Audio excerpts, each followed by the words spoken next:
স্কুলের শেষ বেঞ্চে প্রতিদিন চুপচাপ বসতো রাহুল। সামনে বসা মেয়েটি, মায়া, একদিন হেসে তার দিকে তাকালো।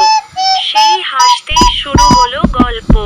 প্রতিদিন চোখে চোখে কথা, খাতায় ছোট ছোট নোট, আর টিফিন ভাগ করে খাওয়া।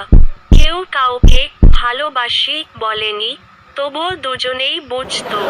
স্কুল শেষ হলো, সবাই নিজের পথে চলে গেল। বিদায়ের দিনও তারা কিছু বলতে পারল না। বহু বছর পরে হঠাৎ দেখা। মায়া শুধু হেসে বলল, তুমি যদি সেদিন একবার বলতে। রাহুলও হেসে উত্তর দিল, তাহলে। স্কুলে নতুন স্যার ক্লাসে এসে বললেন, যে সবচেয়ে বুদ্ধিমান, সে দাঁড়াও। সবাই চুপ, শুধু রাহুল দাঁড়িয়ে গেল। স্যার বললেন, তুমি কি নিজেকে সবচেয়ে বুদ্ধিমান মনে করো? রাহুল হাসতে হাসতে বলল, না স্যার। আপনাকে একা দাঁড়িয়ে থাকতে ভালো লাগছিল না।